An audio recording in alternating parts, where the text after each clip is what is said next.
नमस्कार मंडळी. देवघराची मांडणी वास्तुशास्त्रानुसार नसल्यास अनेक अडचणी येऊ शकतात. त्यामुळे देवघराची मांडणी योग्य असल्याची खात्री करा, जेणेकरून घरात शांतता आणि सुख समृद्धी राहील. देवघराची योग्य मांडणी करून नियमित पूजा करावी. षोडशोपचार किंवा पंचोपचार पद्धतीने पूजा केल्याने देव प्रसन्न होतो.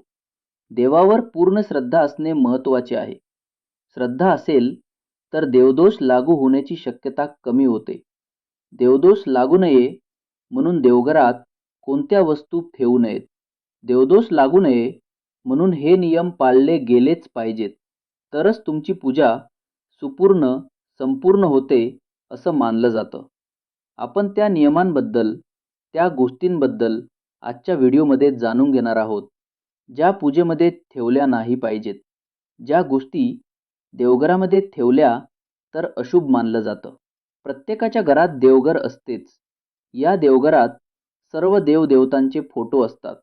घरातील सर्व सदस्य या फोटोंची पूजा करतात. पण हिंदू धर्मात पूजेशी निगडित सर्व नियमांबद्दल सांगितलं गेलं आहे. या नियमांचे पालन केलं गेलं पाहिजे. देवघरात देवपूजा करताना अशा काही गोष्टी अजिबात ठेवू नयेत. या गोष्टी ठेवल्या तर देव कोपतो असं मानलं जातं. तुमच्या घरातील देवघराबद्दल नक्कीच जाणून घ्या. कदाचित चुकूनही तुम्ही या चुका करत असाल. तुमच्या घरामध्ये असं काही असेल तर ते लगेच काढून टाका. देवपूजेतील देव एकमेकास पाहत आहेत असे ठेवू नयेत. देवघरात धन पैसे दडवून ठेवू नयेत.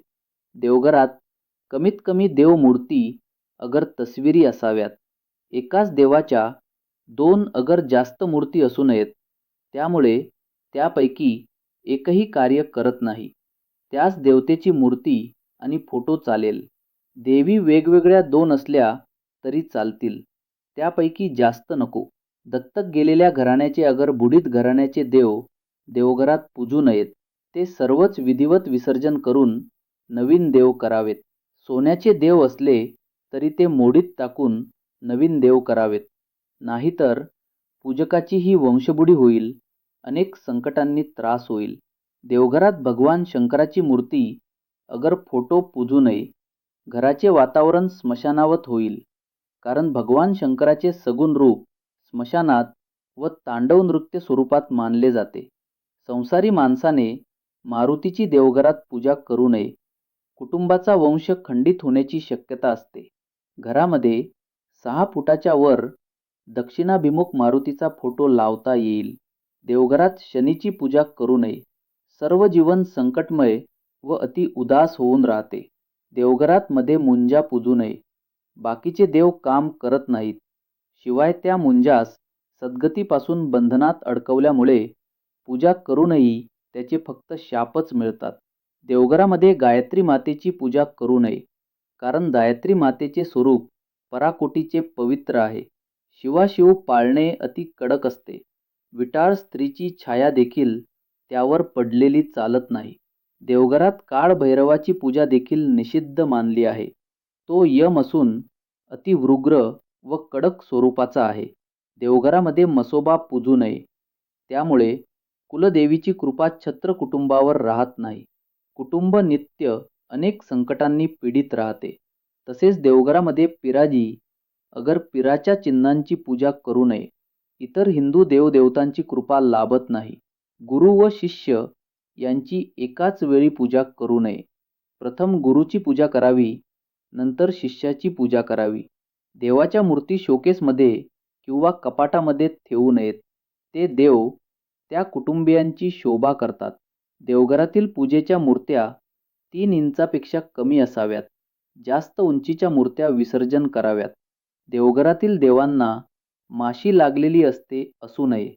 देवभग्न छिद्र पडलेले, आसन आयुधे हलत असलेले, चिरा गेलेले, विद्रूप झालेले, पाण्यात टाकल्यावर बुडबुडे येणारे नसावेत. ताबडतोब असे देव विसर्जन करून नवीन मूर्ती स्थापन कराव्यात. बक्षीस मिळालेले, सापडलेले देव देवघरात पूजू नयेत. त्यांची पूजा केली असता ज्यांनी ते देव दिले त्यांनाच त्याचे फळ मिळते. त्याच लोकांना त्याची फळ मिळते. त्यामुळे आपली पूजा व्यर्थ ठरते. त्यामुळे बक्षीस मिळालेले देव अथवा आहेर म्हणून आलेले देवाच्या मूर्ती आपल्या घरात देवघरामध्ये पूजू नयेत. आसरा देखील देवघरात पूजू नये. आसरांचे शुक्रवारी विधिवत विसर्जन प्रवाहात करावे.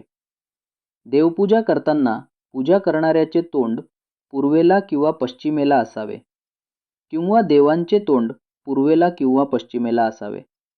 दक्षिण उत्तर ही दिशा नसावी. देवघर नेहमी ईशान्य कोपऱ्यातच असावे. ईशान्य दिशा ही हलकी समजली जाते. देवघर हे नेहमी लाकडाचे सागवानी असावे. ते संगमरवरी नसावे, कारण ईशान्य दिशा ही हलकी तत्वाची दिशा असल्यामुळे संगमरवरी जर देवघर असेल तर पुन्हा तिथे जडतत्व उत्पन्न होते आणि गोष्टी विरुद्ध दिशेने घडण्यास सुरुवात होते. त्यामुळे शक्यतो लाकडी सागवानी देवघर असावे. देवघरात दिवंगत आईवडील वगैरे यांचे फोटो लावू नयेत. देवावर श्रद्धा असेल तरच देवपूजा करावी. उगीच लोक काय म्हणतील म्हणून देव ठेवू नयेत. श्रद्धा असेल तरच रोज स्वहस्ते पूजा करावी किंवा करवून घ्यावी. मनोभावे नतमस्तक होऊन देवाला रोज नमस्कार करावा. घरातील मंदिरात शिवलिंग ठेवू नका. देवघरात लोक शिवलिंग ठेवतात. शिवलिंग ठेवण्याचे काही नियम आहेत. घरात एकापेक्षा जास्त शिवलिंग ठेवू नयेत असं शिवपुराणात सांगितलं गेलं आहे. शिवलिंगातून प्रत्येक वेळी ऊर्जेचा संचार होत असतो. त्यामुळे शिवलिंग नेहमी खुल्या जागी ठेवावे. त्याचा आकार कधीच अंगठ्यापेक्षा मोठा नसावा. शिवलिंग हे पितळाचे असावे. त्यावर नाग नसावा. देवघरात नंदी नागासहित एकत्र महादेवाची पिंड ठेवू नये.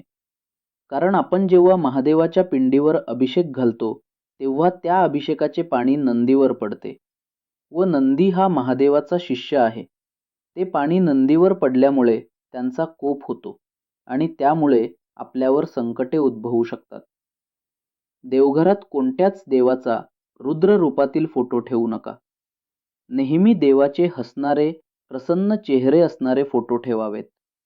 क्रोधातील फोटो ठेवणे अशुभ मानलं जातं. हसणारे फोटो शुभ मानले जातात. ते घरात सकारात्मकता आणतात. कोणत्याच देवाची तुटलेली मूर्ती किंवा फोटो घरात ठेवू नका. तुटलेली मूर्ती किंवा फोटो घरात ठेवणे अशुभ मानलं जातं. त्यामुळे वास्तुदोष उत्पन्न होतात आणि तुटलेली मूर्ती आणि फोटो घरात असेल तर आजच काढून टाका. पूजेच्या दरम्यान तांदूळाला अत्यंत महत्त्वपूर्ण मानलं जातं. तांदूळाला शुद्ध धान्य मानलं जातं. ते पूजेत फुलांची कमी पूर्ण करतात. पण देवावर कधीच तुटलेले तांदूळ टाकू नयेत. त्याला मात्र अशुभ मानलं जातं. जर तुमच्या देवघरात तुटलेले तांदूळ असतील तर आजच काढून त्या जागी चांगले अख्खे साबूत तांदूळ ठेवा. देवघरामध्ये काडीपिटी ठेवू नये. तसेच अंत्यविधीसाठी लागणाऱ्या वस्तू देवघरामध्ये ठेवू नयेत असं म्हटलं जातं.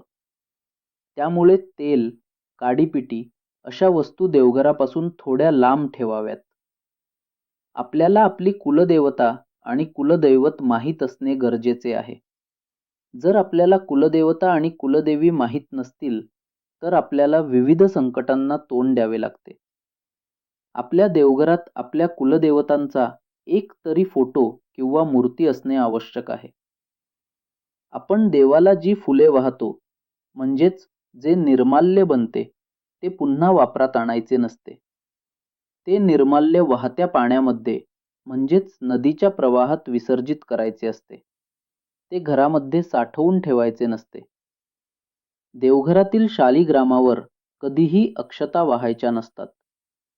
ओले कपडे घालून म्हणजेच ओल्या वस्त्री देवपूजा करायची नसते. तसेच ओले केस असताना म्हणजेच केसातून पाणी टपकत असताना सुद्धा देवपूजा करू नये. देवांना एका हाताने कधीच नमस्कार करायचा नसतो. दोन हात जोडून नतमस्तक होऊन मनोभावे नमस्कार करावा. आपण देवघरात जी समई लावतो व निरंजन लावतो त्यात तेल आणि तूप एकत्र घालू नये.